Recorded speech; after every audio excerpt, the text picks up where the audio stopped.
ഇതില്ലേ ഒരു വാഹനത്തിന്റെ ഫെൻഡറാണ്. ശരിക്കും പറഞ്ഞാൽ ഹാരിയറിന്റെ ഫെൻഡറാണ് ഇവിടെ ഉള്ളത്. ഇത് വണ്ടിയുടെ ഭാഗത്തേക്ക് ഫിറ്റ് ചെയ്യണം. ആക്ച്വലി നമ്മളിപ്പോൾ ഉള്ളത് ടാറ്റ മോട്ടോഴ്സിന്റെ പൂനെ പ്ലാന്റിലാണ്. ഇവിടെ നടക്കുന്ന കാഴ്ചകളൊക്കെ വളരെ പെട്ടെന്ന് ഞാൻ കാണിക്കാം.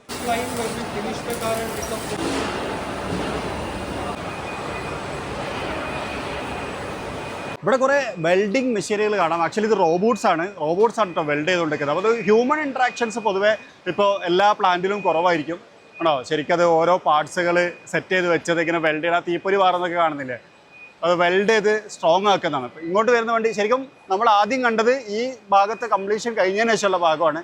ഇതിങ്ങനെ കറങ്ങി വരുന്നതാണ്. അപ്പോൾ ഇങ്ങോട്ട് വരുന്ന ബോഡി എങ്ങനെ ഉണ്ടാവും എന്നുള്ളത് ഞാൻ കാണിച്ചു തരാം. തൊട്ടപ്പുറത്തേക്ക് വന്നു കഴിഞ്ഞാൽ കാണാൻ പറ്റും. വാ, ശരിക്കും ഇവിടെ നിന്നാണ് ലൈൻ സ്റ്റാർട്ട് ചെയ്യുന്നത്. ഇവിടെ ശരിക്കും ആ ഒരു ബേസ് ഭാഗം നമ്മുടെ ചേസിൻ്റെ ആ ഭാഗമൊക്കെ വെൽഡ് ചെയ്തിട്ടാണ് പിന്നെ ലൈൻ ഇങ്ങനെ എക്സ്ചേഞ്ച് ചെയ്ത് വന്നുകൊണ്ടിരിക്കുന്നത്.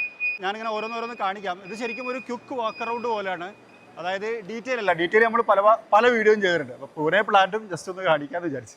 വേണ്ട, ഇവിടെ ഈ വെൽഡ് ചെയ്യാനുള്ള സാധനങ്ങൾ ലൈൻ ബൈ ലൈൻ ഇങ്ങനെ, ഇതൊക്കെ ഒരു ട്രോളി പോലത്തെ സാധനമാണ്. ഇതിലിങ്ങനെ കൊണ്ടുപോയിട്ടാണ് അതത് സെക്ഷനിലേക്ക് എത്തിക്കുക. ഇത് വലിച്ചു കൊണ്ടുപോകാനുള്ള ഫെസിലിറ്റിയൊക്കെ അതുമ്പോൾ തന്നെ നമുക്ക് കാണാം. ഇവിടെ ഒരു റോബോട്ട് ഇത് ഹാൻഡിൽ ചെയ്യുന്ന രീതിയാണ്. ഓക്കെ, അടിപൊളി. ഇത് ശരിക്കും ആ ഒരു സൈഡ് പോർഷൻ ഫുള്ളുണ്ട്. അതായത് നമ്മൾ ഡോർ വെക്കുന്ന, അതുപോലെ തന്നെ വണ്ടിയുടെ ഫെൻഡറിൻ്റെ ഭാഗം ഒക്കെ, ഇതൊക്കെ ശരിക്കും ഭയങ്കര ആക്യുറേറ്റ് ആയിട്ട് നമ്മൾ കാണുമ്പോൾ ഇങ്ങനെ ഷെയ്ക്ക് ആവണ പോലെയൊക്കെ തോന്നും. ബട്ട് ആക്ച്വലി ഭയങ്കര കമ്പ്യൂട്ടറൈസറാണ്. അത്രയും ഡീറ്റെയിൽ ആയിട്ട് നടക്കുന്ന പരിപാടിയാണ്. ഓക്കെ, അവിടെയൊക്കെ ശരിക്കും അത് ഫുള്ളായിട്ട് കൊണ്ടുവന്നതാണ്. ഇവിടെ സംഭവിക്കുന്നത് വെച്ചാൽ ഓരോ ഭാഗം വെൽഡ് ചെയ്യുന്നുണ്ട് കേട്ടോ.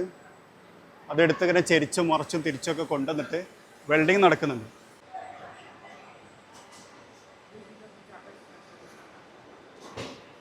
ഈ ഏരിയയിലേക്ക് വരുമ്പോഴേ ശരിക്കും എത്ര കമ്പ്യൂട്ടറൈസർ ചെയ്ത് കഴിഞ്ഞാലും ചെറിയ മാനുവൽ അഡീഷനൊക്കെ വേണ്ടി വരും. അപ്പോൾ ക്വാളിറ്റി ചെക്കിൻ്റെ കാര്യമാണെങ്കിലും ഒക്കെ.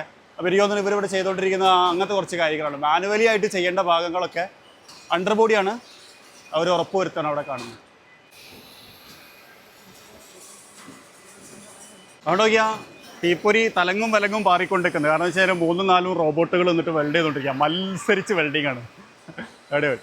ഇത് മെയിൻലി വെൽഡിങ് ഷോപ്പാണ് കേട്ടോ, ബോഡി വെൽഡിങ്. ഇത് കഴിഞ്ഞിട്ട് ഈ വണ്ടി പെയിൻറ്റിങ്ങിന് പോവും, അത് കഴിഞ്ഞിട്ട് അസംബ്ലി ലൈനിലേക്ക് പോവും, അങ്ങനെയൊക്കെയാണ്.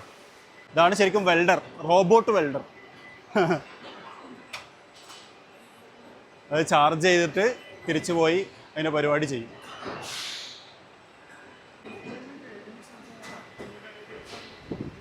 ഓക്കോ, വെൽഡിങ് പ്രൊസീജിയർ ഓരോ ഭാഗവും. കാരണം ശരിക്കും ടാറ്റ മോട്ടോഴ്സിൻ്റെ വണ്ടികൾ പറഞ്ഞാൽ സ്റ്റാർ റേറ്റഡ് 5 സ്റ്റാർ റേറ്റിംഗ് ആണല്ലോ. അപ്പോൾ എല്ലാ ഭാഗവും ഡീറ്റെയിലായി വെൽഡ് ചെയ്ത് ഉറപ്പ് വരുത്തിയിട്ടാണ് വരുന്നത്. പാർട്സ് വരുന്നുണ്ടോ ശരിക്കും മുകൾ ഭാഗത്തു നിന്നാണ്. മുകൾ ഭാഗത്ത് പോയിട്ട് ആ റോബോട്ട് അത് പിക്ക് ചെയ്ത് കൊണ്ടുവന്നിട്ട് വെൽഡിങ് സ്റ്റേഷനിലേക്ക് ഇട്ട് കൊടുക്കുന്നത് ചെയ്യുന്നത്.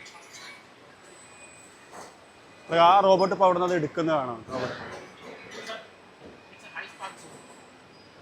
കേട്ടോ, അതിപ്പോൾ അവിടെ താഴേക്ക് വരും. കേട്ടോ വരും, നോക്കിയാൽ അതെടുത്ത് യെസ് കേട്ടോ, അത് കൊണ്ടുവന്ന് ഫിറ്റ് ചെയ്യുന്നത്. അടിപൊളി. ഇതാണ് അതൊരു മറ്റേ വെൽഡിങ്ങിൻ്റെ ആ ഒരു ഗമ്മ് തേക്കുന്ന പോലത്തെ പരിപാടിയാണ്. എന്നിട്ട് അത് ഒട്ടിച്ച് വെക്കും. പിന്നെ ഇല്ലേ വേറൊരു കാര്യം, ഇപ്പോൾ ഈ പ്ലാന്റിൽ വരുന്ന സമയത്ത് കുറേ കാര്യങ്ങൾ ശ്രദ്ധിക്കണം. അതായത് കണ്ണട വെക്കണം. ഇപ്പോൾ ഞാൻ കണ്ണട ഉപയോഗിക്കുന്ന ആളായതുകൊണ്ട് എനിക്ക് കണ്ണട വേണ്ട, കാരണം ഇത് തെറിക്കാനുള്ള സാധ്യത ഉണ്ട്. ഇപ്പോൾ പിന്നെ ഇതേപോലെ തണ്ടോ, ഇതിലൂടെ മാത്രമേ നടക്കാൻ പാടൂ. പച്ചയും മഞ്ഞയും ഇതാക്കിയിട്ട് ഇതൊരു സേഫ്റ്റി ലൈനാണ്. അപ്പോൾ ഇതിലൂടെ മാത്രം നടന്ന് കാണാൻ പാടൂ. അതിനടുത്തേക്ക് പോകാൻ പാടില്ല. അതിൻ്റെ ആക്ടിവിറ്റിയിൽ നമ്മൾ ഇടപെടാൻ പാടില്ല, ഇൻ്റർഫിയർ ചെയ്യാൻ പാടില്ല. അത് എല്ലാ പ്ലാന്റിൽ വരുമ്പോഴുള്ള നിയമമാണ്. ഈ കാണുന്നത് എനിക്ക് തോന്നുന്നു അവസാന ചെക്കിംഗ് ഭാഗമാണ്, ക്വാളിറ്റി ചെക്കിംഗ്. എല്ലാ വർക്കും കഴിഞ്ഞിട്ട്, അതായത് വെൽഡിങ് കംപ്ലീറ്റ് കഴിഞ്ഞിട്ട് ഇങ്ങനെയാണ് ഈ പ്ലാന്റിൽ നിന്ന് വണ്ടി പുറത്തേക്ക് പോവുക. അതായത് ബോഡി കംപ്ലീറ്റ് സ്ട്രക്ചർ ചെയ്തിട്ട് പുറത്തേക്ക് വരും. ഇനി നമ്മൾ കാണാൻ പോകുന്നത് ടാറ്റയുടെ ഏറ്റവും പുതിയ ഇലക്ട്രിക് വാഹനമായിട്ടുള്ള ടാറ്റ ഹാരിയർ .EV ആണ്. ഇന്ന് പ്ലാന്റ് വിസിറ്റോടനുബന്ധിച്ച് അവർ ടാറ്റ ഹാരിയർ EVനെയും കൂടി ഷോക്കേസ് ചെയ്തിട്ടുണ്ടായിരുന്നു. ഷോക്കേസ് മാത്രമല്ല, ഇതിൻ്റെ കുറച്ച് ക്യാപ്പബിലിറ്റീനെ ടെസ്റ്റ് ചെയ്യുന്ന കുറച്ച് കാര്യങ്ങളും കൂടി കാണിക്കുന്നുണ്ട്. അത് ഞാൻ ഈ ഒരു വീഡിയോയുടെ അവസാന ഭാഗത്തായിട്ട് കാണിക്കാം. ഏതായാലും ടാറ്റ ഹാരിയർ EV അടുത്തായിട്ട് വാഹന വിപണിയിലേക്ക് വരാൻ പോകുന്ന ഒരു ടാറ്റ ഇലക്ട്രിക് വാഹനമാണ്. 500 കിലോമീറ്റർ റേഞ്ച് കിട്ടുമെന്നാണ് നമ്മൾ പ്രതീക്ഷിക്കുന്നത്. ഫ്രണ്ടിലേക്ക് വന്നു കഴിഞ്ഞാൽ കർവിലൊക്കെ കണ്ടതുപോലത്തെ ചില എലമെൻറ്റുകൾ കാണാം. ബാക്കിലേക്ക് വരുന്ന സമയത്ത് ആ ഒരു കണക്റ്റിംഗ് ലാമ്പ് അത് ഫ്രണ്ടിലും പരസ്പരം കണക്റ്റിംഗ് ലാമ്പായിട്ട് കൊടുത്തിട്ടുണ്ട്. പൊട്ടുപോലെ ഒരു കയറ്റം കയറി പോകുന്നതാണ് ഇപ്പോൾ നമ്മൾ കാണുന്നത്. പിന്നെ സൈഡിൽ .EV എന്ന് പറയുന്നൊരു ബാഡ്ജിങ് കൊടുത്തിട്ടുണ്ട്. ഒഫീഷ്യലി ഇത് എന്ന് ഡീലർഷിപ്പിലെത്തും, അതുപോലെ തന്നെ എത്ര പ്രൈസ് ആവും തുടങ്ങിയിട്ടുള്ള കാര്യങ്ങളെക്കുറിച്ച് നിലവിലൊരു വ്യക്തതയില്ല. അപ്പോൾ വളരെ ഫാസ്റ്റിൽ ഒരു കർവ് എടുക്കുന്നതാണ് നമ്മൾ കാണുന്നത്. അതിൻ്റെ സ്റ്റെബിലിറ്റി നോക്കിയാൽ അടിപൊളി. കുറച്ച് സ്റ്റെബിലിറ്റി ടെസ്റ്റ് കൂടി ഇതിൻ്റെ കൂടെ നടത്തുന്നുണ്ട്, അതുകൂടി ഞാൻ കാണിക്കാം. ഇത് നല്ല സ്പീഡിലാട്ടോ വണ്ടി പോയിക്കൊണ്ടിരിക്കുന്നത്. ടാറ്റ ഇലക്ട്രിക് വാഹനങ്ങൾ 2 ലക്ഷം യൂണിറ്റ് വിറ്റതിൻ്റെ ഒരു സെലിബ്രേഷൻ ഡേ കൂടിയാണ് ഇന്ന് പൂനെയിൽ ആഘോഷിക്കുന്നത്. അതിനു വേണ്ടിയിട്ടാണ് ഞങ്ങൾ പൂനെയിലെത്തിയത്. അപ്പോഴാണ് ഇത്രയും സംഭവങ്ങൾ സംഭവിക്കുന്നത്.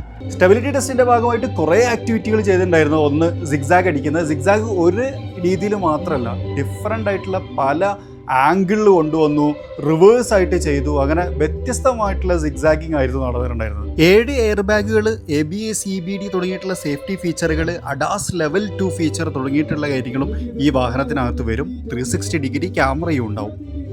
ഇപ്പോൾ നമ്മളങ്ങനെ കാര്യമായിട്ട് ഇൻറ്റീരിയർ കണ്ടിട്ടില്ല, പക്ഷേ ഓട്ടോ എക്സ്പോയിൻ്റെ സമയത്ത് നമ്മൾ ഇതിൻ്റെ ഇൻറ്റീരിയർ കണ്ടിട്ടാണ്. ഒരു 12.3 inch infotainment system, 10.25 inch instrument cluster, illuminated steering wheel, wide ആയിട്ടുള്ള ഒരു പാനറമിക് സൺറൂഫ്, അങ്ങനെ കുറേ കാര്യങ്ങൾ അന്ന് നമ്മൾ കണ്ടിട്ടുണ്ടായിരുന്നു. അതേറെക്കുറെ എല്ലാ കാര്യങ്ങളും ഈ ഒരു വാഹനത്തിനകത്ത് ഉണ്ടാവും എന്നുള്ളതിനാണ് നമ്മൾ പ്രതീക്ഷിക്കുന്നത്.